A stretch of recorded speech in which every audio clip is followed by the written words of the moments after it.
All right, Eric. Like I said in text, a super fan. Recently stumbled across your content on YouTube's algorithm, served it up to me. I've been a big fan of vlogs ever since like the Casey Neistat days, and then that trickled into like as I started getting into health and wellness and stuff like that. I followed Nick Bear, and I just love vlogs. I think they're completely underrated.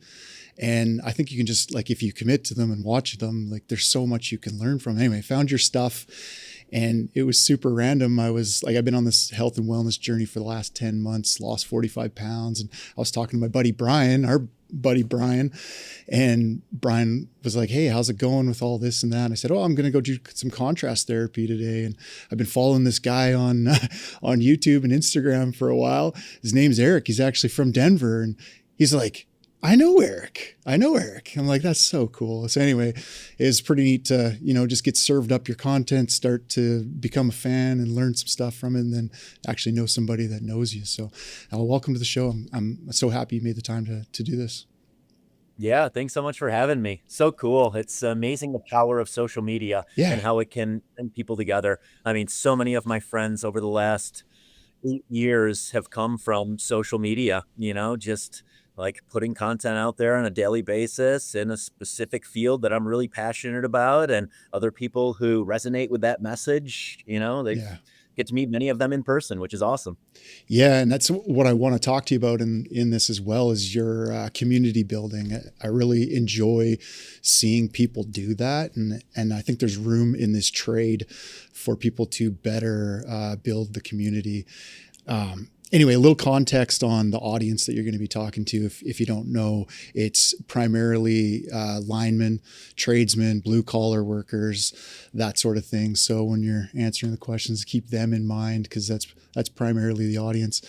But yeah, like this trade is often they refer to it as a brotherhood, like a lot of trades are, but we spend a lot of time together in this industry, often more time with each other than we do with our families because we work a lot on the road for months on end and really, 10, 12 hours a day, tight knit community. So I'm excited to talk to you a bit about community building because you're very good at it. Yeah, thank you. And yeah, I mean, I think it's like the most overlooked form of wellness is, how good are your relationships? Yeah, 100%. What inspired you to originally make an effort into health and fitness? Because it wasn't always that way, right? Yeah, no, it definitely wasn't always that way.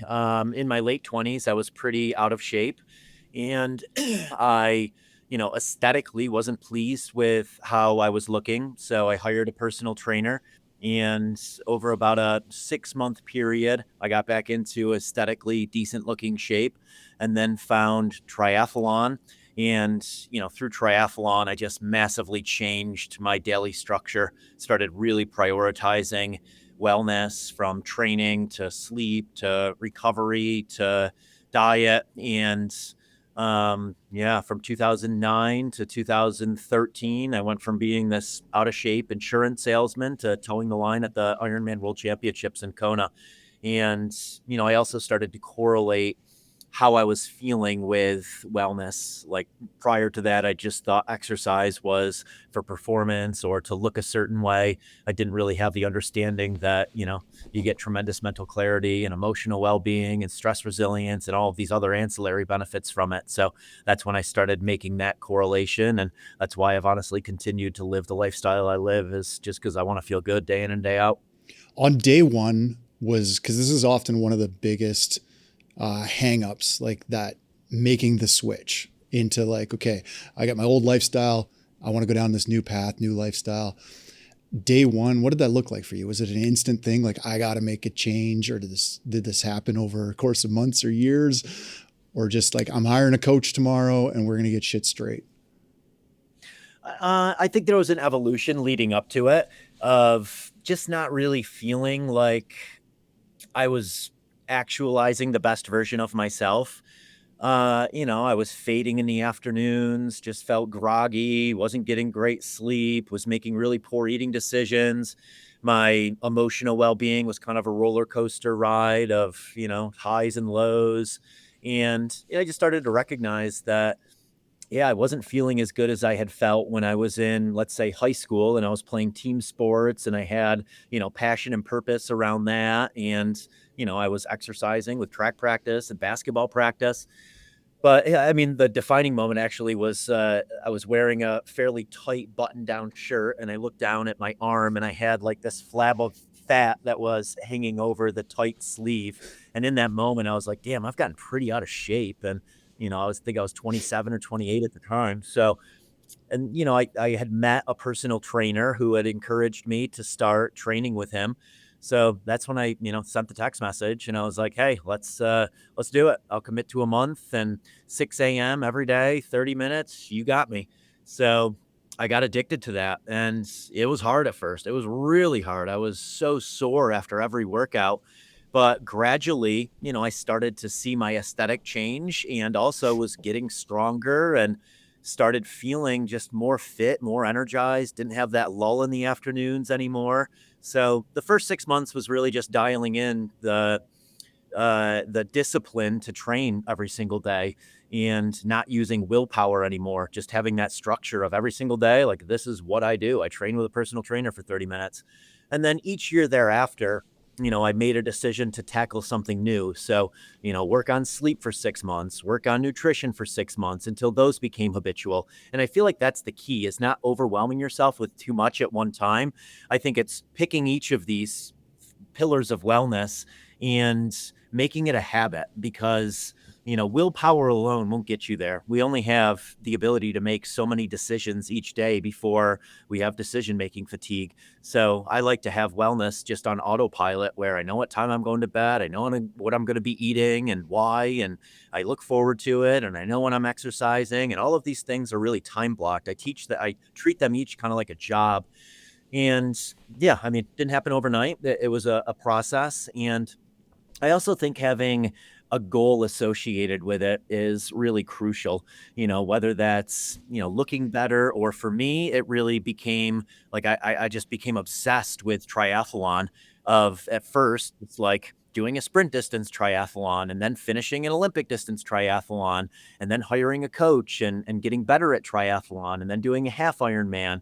And after the half Ironman for 30 minutes, saying I'd never do that again. And an hour later, I'm signing up for a full Ironman and then chasing this dream of getting to the Ironman World Championships. And, it's just interesting along the way, each of those goals seemed daunting in the moment. And then as I progressed in the sport, I started to understand how high achievers get to where they are. It's just like focus, and it's compounding consistencies. If you do similar things each day that align with your goal of where you want to get to, like, that's how anyone successful becomes successful. It's just kind of eliminating the distractions, putting blinders on to things that are purposeful. And, those consistencies compound over time. A guy who back squats 500, he didn't have any kind of genetic gift per se, maybe a little, but it was really just the compounding consistency of every day going in and, doing 3 sets of 5, 70% on different lifts. And, 5 years later, you're back squatting 500 pounds. Yeah. So you can apply that to so many different things in life. That's like, so it's taken me 10 months to drop 45 pounds. I was like, same thing as you. I just looked down and I was like, this is gross. I can't do this anymore. But 10 months later, people are just starting to go, oh, like, what are you doing? Like, you look amazing or whatever. What are you doing?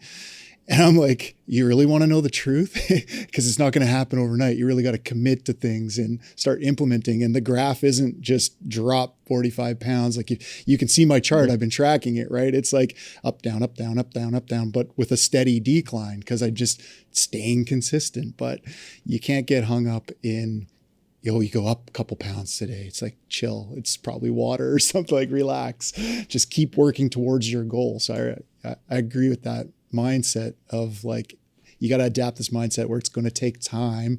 Give yourself that big overarching goal and just start attacking it day after day. Keep consistent, and don't stress if you fall off for a day or something, because it's going to be okay in the end if you keep that in mind. Yeah.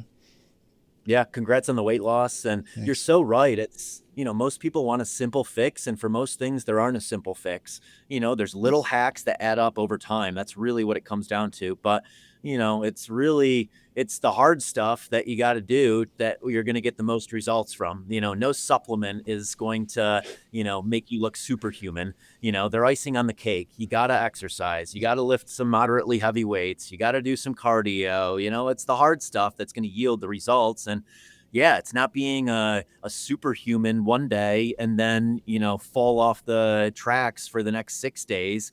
It's like, just be like extraordinarily average day in and day out. And that compounds to making you superhuman over a 5-year period. Yeah. Yeah. So what does your daily routine look like now? Yeah, so my day's very much time blocked.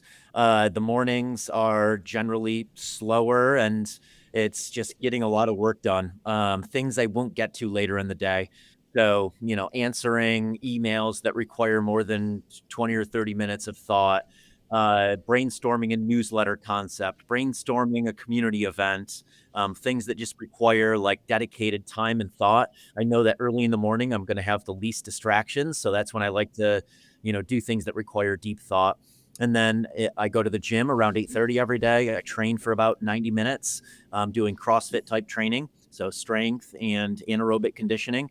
After my workout, I have lunch, and then I schedule many of my calls, podcasts, just kind of like executable tasks for the day in about a 3-hour window from 10:30 until about 1:30.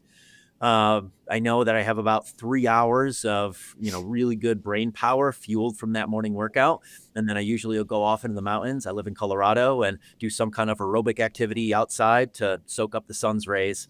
Mountain biking and trail running are my two favorite forms of aerobic activity. And I just do that right from our house. And then after that, I usually have another 2 to 2.5 hour work stint of calls or answering messages. And then around 4:30 or 5, almost every single night, we have people come over to do contrast therapy.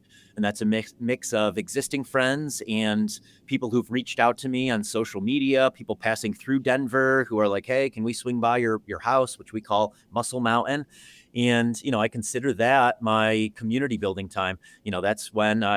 That's where I learn a lot of the things I learn is just through conversation with others.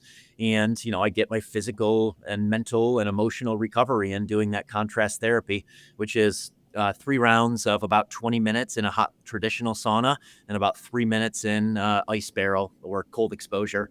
And then afterwards, cook dinner at home, usually a barbecue of like meat and potatoes. Some people stay over for that afterwards, and the conversation continues, and then have like a 30 to 40 minute wind down routine of listening to a podcast or watching YouTube. And then I'm in bed by like 9 or 9:15 most nights, sleeping by 9:30, and wake up around 6 a.m. the next day and rinse and repeat. Sick. So cool. I want to break some of this down then, because it sounds like there's fitness and training, there's recovery, and then mindset and community, and food is a big portion of that. So I want to get into a couple questions kind of like in each of those categories. So if in fitness, a lot of these tradesmen, like some of them go to the gym, some of them have a decent, wellness routine, but a lot of them don't. They work a super, super physical job, which leaves them pretty exhausted outside of work hours, whether it's like, because they start early in the morning. So it's like, oh, getting up even earlier is pretty tough to do. And then by the end of the day, they're pretty exhausted. So any advice on how to work like a fitness routine into a schedule like that? So, it sounds like the job is already pretty physical in nature. So, I mean, maybe a lot of that is the exercise component. You don't have to go to a gym to lift weights to be fit. There's a lot of trades that allow you to be fit just in your trade. So, if that's the case, then I would double down on some of these other pillars that I think, allow for well-being. So family, relationships, making sure that you're spending quality time with friends, quality time learning, reading something, learning something new, doing hobbies that bring joy to you. I do think it's so important to, make time for things that are super purposeful for you. So, that could range from, fitness is that for me, it could be whatever your hobbies are, making time for those things. as opposed to, just like tuning into the news or doing something that, likely is going to bring out more negativity and anger and, just isn't really purposeful. So yeah, I would just encourage those to make decisions that prioritize things that are purposeful to them. And I do think the recovery routine, instead of, having a bunch of drinks and doing something that is highly inflammatory, sauna for me, gives me the same exact like boost of uh energy or vulnerability that I used to get from partying, but without any consequences. I think of many of my decisions now as how can I get a state change with no consequences? And sauna and cold exposure, it gives you that. So, not only are you getting this amazing workout for your heart and circulatory system by heat exposure, you can also combine it with like hosting friends, having, a guys' night, having your friends over, have a barbecue afterwards. And, instead of going to the bar, treat the sauna as, something that's going to improve your health, but also, replaces that social fix that you would get from, going out and having a bunch of drinks at a bar. Yeah. I love that. I love this. You're 100% right. I was just thinking back to like when I was on the tools a lot working out of town, I'd always try to find a group of guys that were into like doing something other than sitting around drinking, either sitting around at the campground because you're either in your camper, staying out of town in your camper, Airbnb, or like a hotel or whatever. But that just meant you went to the bar or you sat around the campsite just drinking all night. I always tried to find a group of guys that was like willing, or try to motivate a group of guys to let's go to the gym. Let's go like find a rec center. Let's go do something other than, sit around and drink. Just kind of remove that from your life, like by doing something else that's active and kind of like community building. I love that you've like completely built that into your life. Like you've blocked that out as part of your day. This is part of my day to build community as well as look after myself, recover from the day of whatever you're doing, working out, mental stress, physical stress, whatever it is, because you're right. The job is very physical. So you do get a lot of guys will say, I go to work, I don't need to go to the gym, which they're not wrong because it is a very physical job. But I love the fact that you said, okay, you need to focus on these other pillars. So that's good. I just wanted to highlight to the guys listening, like maybe it's not the physical activity you need to start with. Maybe it's these other things like building a better community of highly motivated people that are going to push you to grow, not sit and drink, and those sorts of things like recovery as well. Yeah. And, your environment and your friend group heavily dictates your reality. So, here at our house, our backyard is a gym. We have a sauna here. We have ice barrels. We stock our fridge and freezer with, meats and fruits and, healthy foods. So, I'm not deterred from living the way I want to live. So, if you come home to a home bar with drinks and you have, chips in your pantry and, you have a nice comfy couch with a big TV, like, that just kind of begs you to do that. So I think that, if you're able to design your environment in a way that allows you to make better decisions, that also compounds over time. It's just these little micro things. And then the same with friends. At one point I had a lot of party friends. And then as I transitioned my lifestyle to be more based around wellness, I started to attract more wellness-based people into my life. And now, no one asks me to go out and party late at night. Everyone is asking me to go for a mountain bike ride or hit a gym session, or you want to come over and sauna at my house. So, don't be cognizant of your environment and your friend group and whether they're, advancing your wellness habits that you want to deploy or whether they're detracting from your life. Yeah. And it's super cool too when you get those friends that you used to drink with and they see you lead by example and they start asking you, hey, like, what are you up to? I want to hang out with you again. You'd be like, yeah, well, let's go for a run and then hit some recovery, go to sauna and cold plunge and then have like a steak. Like, come on over for that. Don't bring drinks. Let's just do this instead. And to see them transform is pretty cool. I've had that experience a couple of times as well. Agree. Yeah, I mean, we have so many people that come over here and bring, an elk, their family shot, or, they're bringing over electrolytes. Yeah, and we have curated that, just based on sharing our lifestyle around those things that matter to us. So if a guy wants to start then, and he's like, I just need to start somewhere, what are like the three things that you would start with? You'd say, hey, like start doing these for 30 days and see where you end up.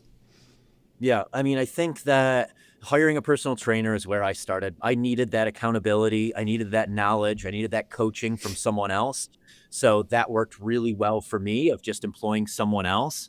You sign up for a race, like having something that you have to backtrack your way into overcoming. Like I do the Leadville 100 mountain bike race every year. I enjoy mountain biking, but, I'm typically not biking, 3-4 hours. But, in order to do well at Leadville, I have to ramp up my biking volume in order to, overcome that obstacle that I put in my life. So signing up for a running race, signing up for something you enjoy, I think that is crucial. And also, limiting friction. If it's an hour drive to the gym, then, maybe just get like an assault bike and some kettlebells and some fitness equipment at your house so you can get a 20 or 25-minute workout in. So pick things where there isn't tremendous friction, and pick things where it's sustainable. It's something that you're going to end up enjoying doing. Maybe that first run isn't all that enjoyable, but, by 2 months in, you might start really enjoying running, especially if you have a running community around you and, you're going for group rides or group runs with your friends. So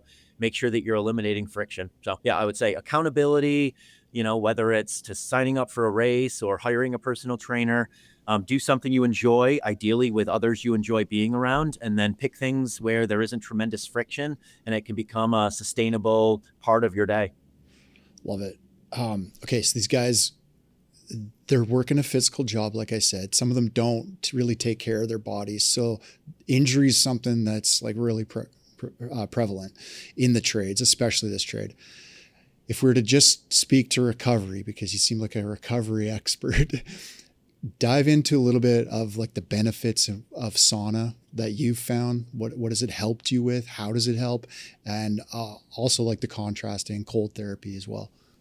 Dive For into. sure. I'll start with your number one recovery tool by far is sleep. And, I get that, it's early mornings. The more you can treat sleep like it's a job, the better off you're going to be. Sleep we have so many studies just showing the tremendous benefits of sleep and, how that compounds over time for longevity as well.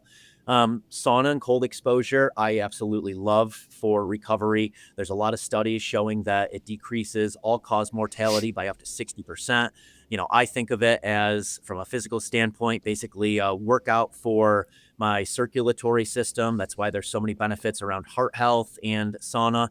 And then, inflammation and stress, those can't be overlooked as things that slowly kill us. And sauna and cold exposure are tremendous tools to help reduce inflammation and to help relieve stress.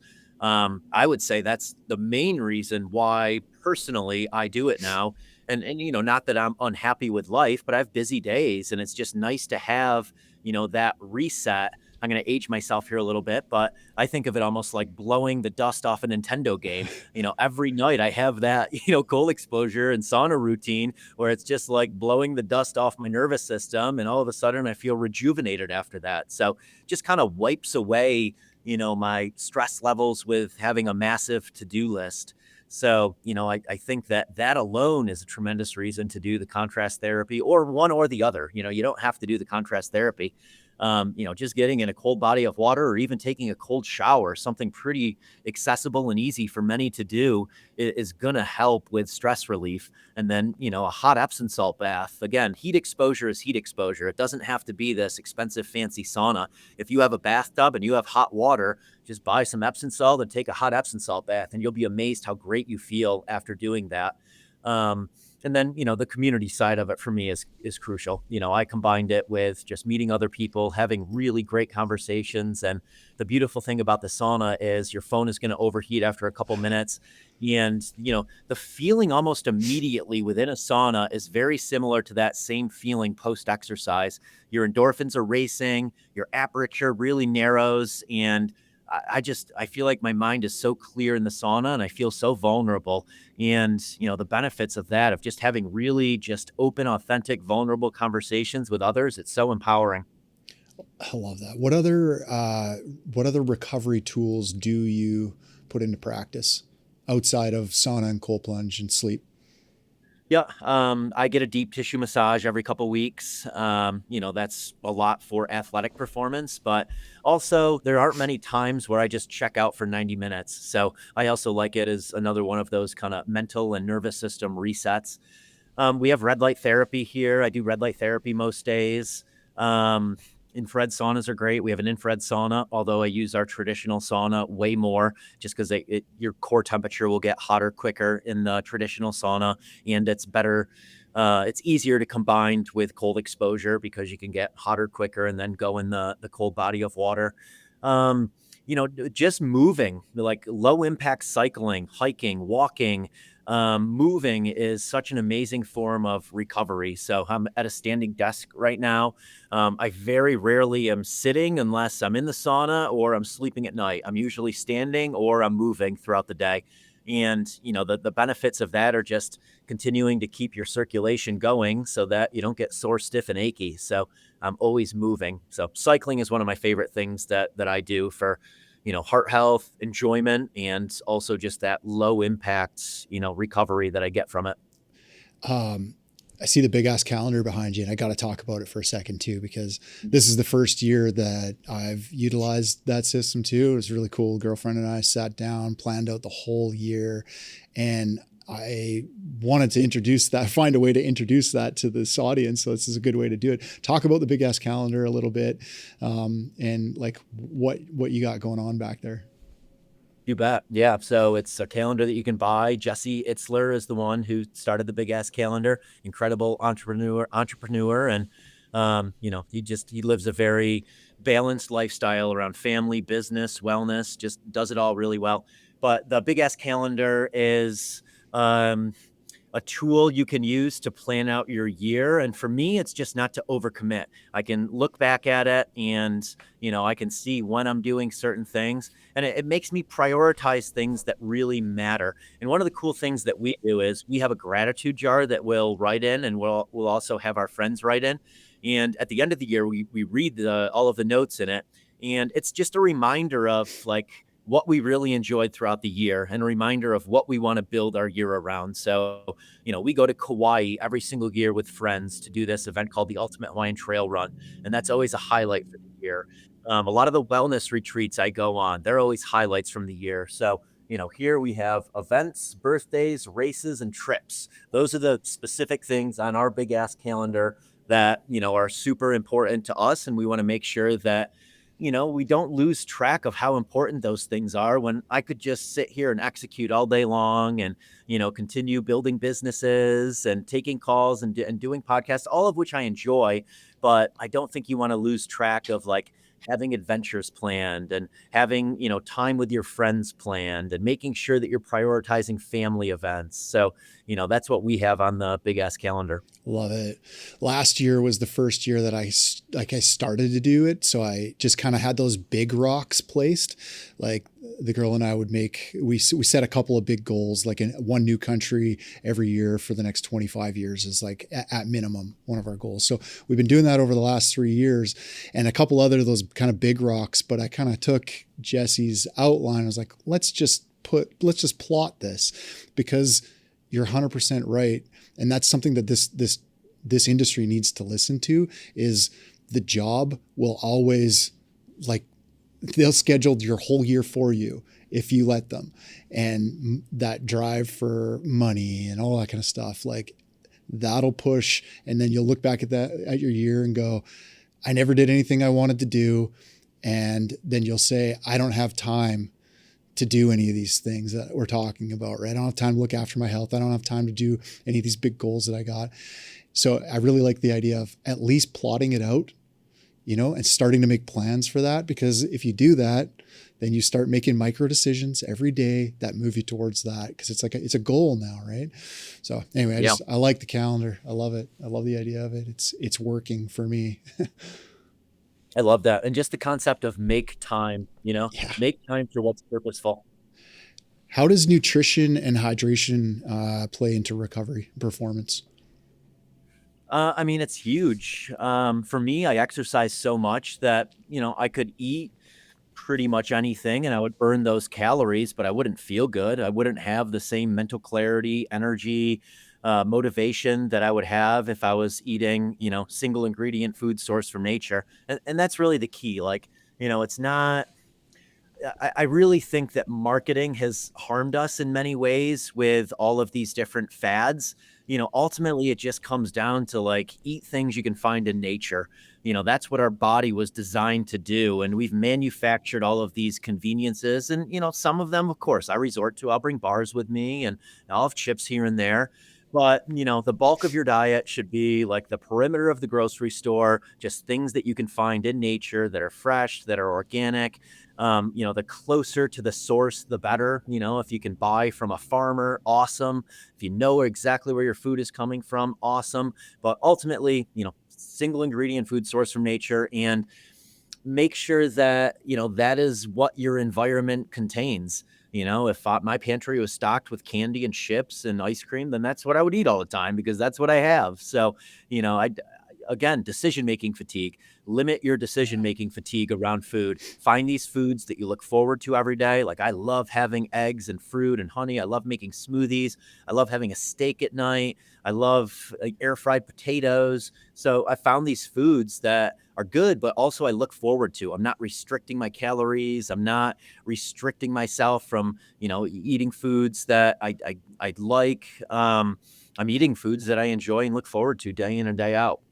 Lots of people are like, well, that's great. Well, how do I make this stuff taste good? I don't want to just eat chicken and broccoli. Like, what are you talking about? So what are some ways you jazz up? Let's start with breakfast and lunch. Then I want to talk about dinner after, but breakfast and lunch, how do you jazz it up a little bit? How do you make it fun and interesting to eat? Yeah, I mean, I typically do eggs and chicken sausage in the morning, and I'll put some Primal Kitchen buff sauce on top of the eggs, so it's nice and savory. I love smoothies. I love acai bowls.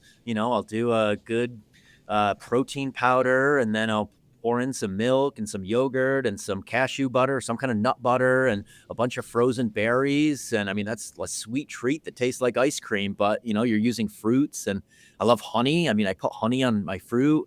Honey is one of my favorite sweeteners. Maple syrup, I absolutely love. And then, I mean, I love a good steak at night, and I'll put truff salt on it, which, just makes it so savory. And then, season your potatoes, put butter in your rice, make them taste hearty.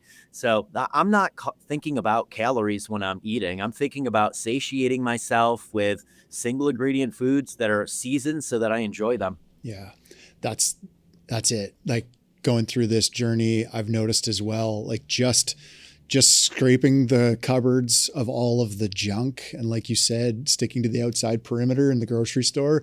So getting rid of all of the processed stuff. Literally, you can start seeing results tomorrow if you just get rid of that shit and you just start eating whole foods, single ingredient foods, and 100%. like putting shit like maple syrup or honey on things to sweet. Yeah, 100%. Yeah, and like I love cooking my own foods. Prior to COVID, I was mainly going out to eat for most of my meals. And then during COVID, when all the restaurants were shut down, I started to learn how to cook and barbecue. And, now it's so satisfying, like cooking something yourself that you eat and you're like, damn, that's good. And then also having friends over and then being like, damn, that's the best steak I've ever had. I mean, it's a great feeling to please yourself and please someone else with your own hard work of making something. At dinner, I've started implementing this myself too. I love your idea of like almost like smorgasbord. Like just seen your vlog. So like when you have people over, you cook up some great meats, but you usually do a couple of different types too, which is like abnormal to some people to do like some hamburgers, some steaks, and you just kind of like bring it in, chop it all up, and you're like, everybody come by, grab a bit of everything. I love that idea because that also doesn't make it boring, right? It jazzes Yep. it up a bit. You're getting a few different types of things. So anyway, I thought that was really cool way to do things as well.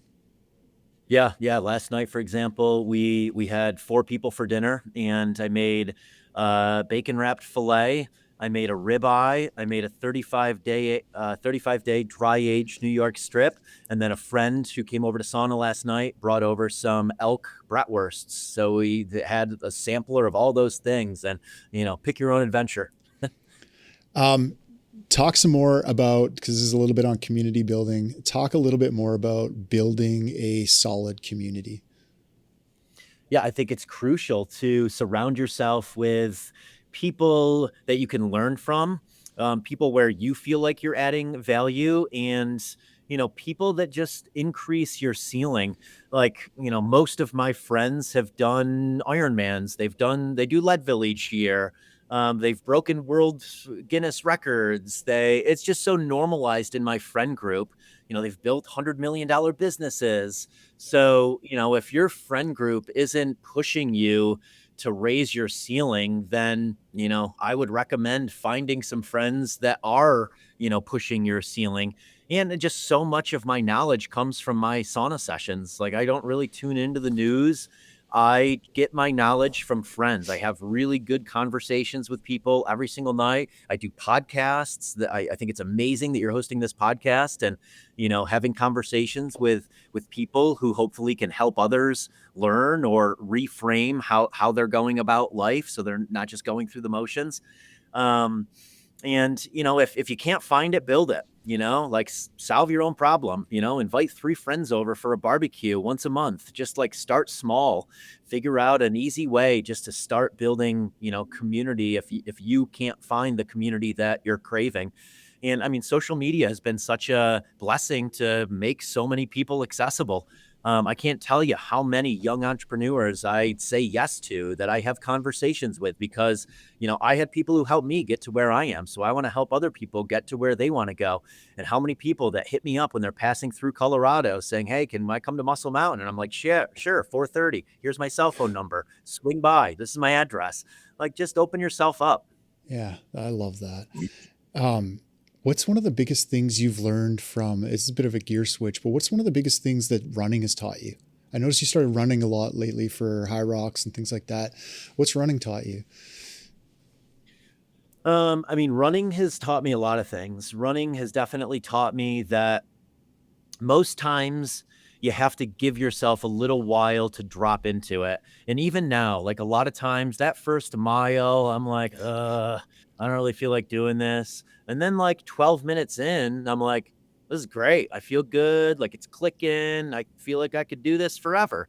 So, to give things time to really drop into them. I had to do this with yoga, where, it took me many months to finally drop into yoga, and each class, at least like 10 or 15 minutes to really drop into the flow.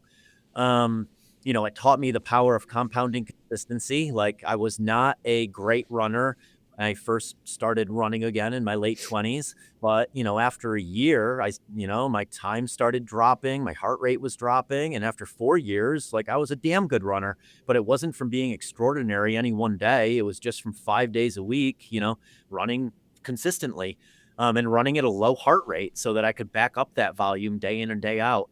Um, and I think the other big thing that running triathlon ultimately taught me is that, you can be world class at something. You just have to dedicate time and effort to one thing, and you have to put blinders on to things that don't really matter. During that time period, to get to the world championships in Ironman, I had stopped playing tennis. I wasn't going out late at night. I was focused on, I had to just eliminate a lot of other things I was doing in order to become extraordinary at one thing. And I think many of us, we want to be really good at something, but we're doing too much to be really good at any one thing. I love running because it only takes a pair of shoes, and a little bit of like motivation or whatever, discipline to do it. And I love how you said go at a low heart rate. I just want to second that. Like, I tried running a few times in my life, and when I did get into it, I really enjoyed it. Mindset wise, it helped clear my mind. But like, I didn't start, and that's the key. Don't start at a sprint. Just start at like a light jog. Like, you could almost walk faster than you're jogging, but jog, just start with that, And it's something that you can do even if you're like working out of town and you're on the road. Like that's, start a little running club with the guys. See, anyone wants to go for a little 5K after work or something. And it doesn't have to be all out sprinting, training for an Ironman. It's just something you can do with a pair of shoes. I love that. 100%. Yeah, it's one of the reasons why I keep it in my routine is because it's so accessible. If I'm in Hawaii and I don't have easy access to a gym to do my workouts, like at least I know I can go for a run. Yeah. You're big on optimizing your health through supplements as well. And I know we talked about starting with whole foods, single ingredient foods. Talk to me a little bit about the supplements that are like non-negotiables, especially for like you and I are about the same age. I'm turning 44 this month. Guys in the trades, predominantly men, like what should we be taking non-negotiable every day? Yeah. So I think the most powerful supplements are ones that yield a certain behavior. So maybe coffee, caffeine, a pre-workout, something that is going to motivate you to get into the gym. A sleep supplement, L-theanine, magnesium, GABA. I take melatonin, something that is going to help empower you to get better sleep. I think those are the ones that are like fundamental because they lead to a behavior that, is so crucial for well-being. And then creatine is something I've taken for years. I believe in creatine. Whenever I'm taking it, I'm generally able to retain strength more and also retain muscle mass. Getting in some vital minerals, whether that's electrolytes or just something that has minerals from the earth in it, especially if you're sweating a lot, you want to replenish those lost minerals. The best thing to do is to get blood work done and see anything that you're deficient in or see any areas that need course correction and then supplement with those things that are unique to your needs. That's ultimately what supplementation is, supplementing for where there's holes in either your lifestyle or your diet. So I would highly encourage that of just getting blood work and, seeing if you are deficient in certain things and supplementing with those things. If somebody wants to go for blood work, and just knows nothing about it, I'm just speaking to the guys that know nothing. Like, where do they go? What do they say? Like, what are they even looking for blood work? Yeah, there's quite a few now that make it really easy and convenient to do it. I work with a company called Blokes. That they have an at-home test that you can get where you just prick your own finger and you can get like 12 biomarkers back. And then they also have comprehensive labs where a nurse will come to your house and do a full, blood draw and you'll get, 70 plus biomarkers. You can just go to a doctor, obviously, and you can get your blood work done. I think the key is making sure that someone can that you get a report back that you can understand, because just getting your blood work done isn't going to do anything unless you understand, what those biomarkers are and, whether they're good or bad. And then what are some things you can do to either change your lifestyle to make those biomarkers better. But yeah, Blokes is the one that I use and they do all of that. It's kind of end-to-end service where you can get your blood draw. You're going to get a report back that clearly shows you like these are optimal, these are not optimal. And then here's how you can correct the things that aren't optimal. On supplements still. In this industry, one of the biggest things that guys do is stop at the gas station in the mornings for, whatever snacks they want, plus the energy drinks, right? So there's all the traditional energy drinks, the Monsters and Red Bulls and whatever. What are some supplements that they could replace those with and or maybe some of the better for you energy drinks that you could put on their radar to pay attention to, maybe get to replace those? Sure. Yeah. I really like nootropics. So Correct, spelled with a K, is one. It's Aubrey Marcus's new company. Aubrey Marcus was the founder of Onnit and Alpha Brain. They have a paraxanthine, which is a caffeine metabolite that I think is incredible for just like positively affecting your motivation receptors. Coffee. I consume caffeine, just a basic coffee, whether it's cold brew, an espresso, coffee. Like, I think coffee's great. Just make sure that, you're limiting the amount of caffeine that you're taking in and also being cognizant of not having too much in the afternoon so that it's not in your system still when you're trying to get to sleep in the evening. clean or what I'm trying to think. I actually just had a call recently with a company that make Clean Cause. Check them out. They have all natural ingredients for an energy drink, and they donate a portion of their proceeds to uh, people affected by um, mental illnesses. So I thought that was pretty cool. Yeah, I mean, a lot of the gas station ones, man, they're just filled with junk or they have a ton of caffeine in them.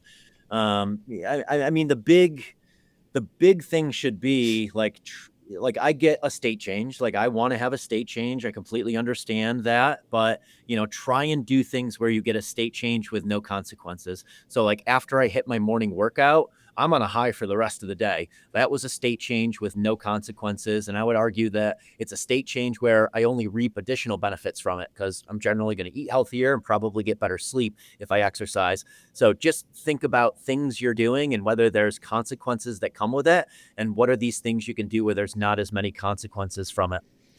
On the supplements side as well, like the non-energy drink style, what are some brands that you love? Uh, Ketone IQ is an incredible one. I definitely check out their stuff. They have products that they give you a feeling of ketosis without having to be in ketosis. So it's exogenous ketones. They have one that also has 100 milligrams of caffeine that tastes pretty good. Their typical Ketone IQ drink is definitely an acquired taste. It kind of tastes like rocket fuel.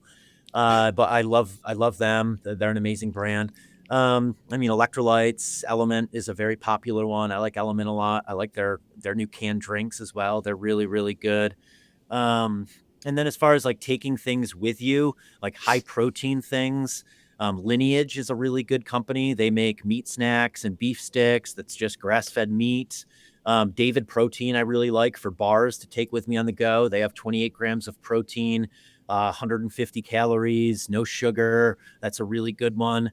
Yeah, I mean, when I'm traveling around, Sweet Green is an option that I'll often go to. Sweet Green has incredible bowl salads, high protein options.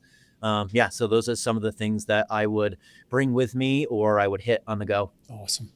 Um, okay, many of these trades guys deal with high stress work environments all day too, right? They're in high voltage electricity, heights, traffic, heavy duty equipment. It's pretty high stress as well as physical side. How do you develop and build a resilient mindset? Because a lot of this starts with mindset, right? Mhm. What's your keys Um, for building a resilient mindset? Yeah, I think it's doing micro things daily, that cold shower in the morning, that 30-minute morning workout 4 days a week, that sauna session 1 or 2 times a week. Just doing things that build stress resilience that will prepare you for the bad stressors in life. That's why I fill my day with so many of the things I do is I know that not only can I resort to them if I'm in a poor mindset, but they're also going to help me deal with bad stressors as they come up. If you had to challenge these guys, then as kind of a closer, if you had to challenge them with one thing, like do this, what would that thing be? Making exercise a priority. If maybe you're already getting it in the field, but specifically, I would say lifting moderately heavy weights and doing HIIT style high intensity interval training. So spiking your heart rate for 30 seconds to 90 seconds and then recovering. Could be just sprints up a hill, bear crawl, burpees, just something that spikes your heart rate. I feel like that's so good for you. And, I would guess that many of the line workers are, physically fit from a strength component, but, I bet oftentimes aren't, spiking their heart rate or doing like aerobic things. So, even just going for a hike, getting out in nature, I think is so, so beneficial. But yeah, I would say lifting moderately heavy weights and doing some anaerobic conditioning is the best thing that I've implemented in my life that also just led to so many other wellness behaviors. Talk about the anaerobic side for 2 secs too. Like, what do they have to be like spike your heart rate for how long? How long does it take to see like changes in your aerobic abilities and, talk to that for a little bit. Yeah, it doesn't have to be long, and the duration doesn't have to be long. So, I like doing assault bike intervals, which is one of the bikes that has the arms on it where you're biking and moving your arms at the same time. Rowing intervals, sprints. Yeah, you're opening yourself up a little bit to injury with the sprint. So I prefer to skier. I prefer to do like a lot of my higher intensity intervals on these machines where it's a pretty low risk of injury. And yeah, I mean, as short as 30 seconds up to maybe 90 seconds or 2 minutes, depending on, how fit you are. And, these are hard efforts. You really want to spike your heart rate. Like you should be laying on the ground afterwards with your heart really feeling like it's racing, and then recover long enough so that you can hit that same intensity, over and over, and, do 6 sets of this, 10 sets of this, depending on your physical fitness. But again, it doesn't have to be a long period of time. If you do, 10 to 12 minutes of this high intensity interval training, I typically do it after my weight training. So my nervous system is prepared for that stress.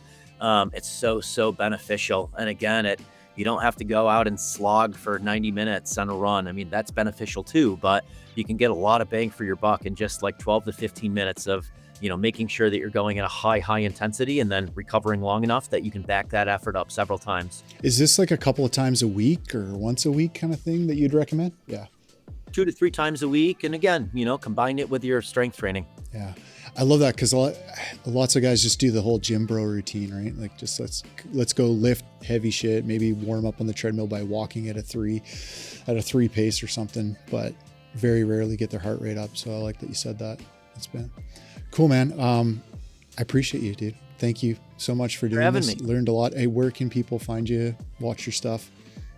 Yeah, just my name, Eric Hinman, on Instagram, YouTube, erichinman.com. Cool, buddy. Keep the vlogs going because I love them. All right. I love doing them. They're fun. Oh, they're honestly, like I said at the beginning, vlogs are so underrated. I absolutely love them. And I don't think they're watched enough out there. I don't know. Maybe people just don't do them well enough, but I've learned so much from your vlogs. It's all in the little things, right? Like I've learned how to cook meat better. I learned about a green egg. I learned just all sorts of little things. Just want to pump your tires, give you your flowers for that because keep doing it, man. I love them. Well, all right, dude. Talk to you later. Maybe I'll see you one day. I hope you guys got some value out of that episode. I hope you enjoyed it. I just want to draw your awareness to a couple of other things. So we make these podcasts, yes, but it's not the only thing that we put out as far as content. Our social medias are full of valuable cuts from the podcast itself, as well as just a bunch of other educational stuff and entertainment. So go follow us at Powerline Podcast on all social media platforms. And then also YouTube. I don't think that a lot of you are aware of this, but we don't just load these podcasts onto YouTube. We also make vlogs, which are super educational, entertaining, great place to direct people to learn about the industry, learn about the trade, or just learn about what's going on within either Quanta or the Powerline industry in general. So hit up our YouTube channel. Again, it's at Powerline Podcast. You can catch those vlogs on there. We also load a bunch of other extra content in video form and try to up the quality every time we do this. We try to up that quality. So hit up the YouTube channel and make sure you're subbed to all those platforms. Appreciate you guys. Hope to see you again soon. We'll see you again soon. Peace.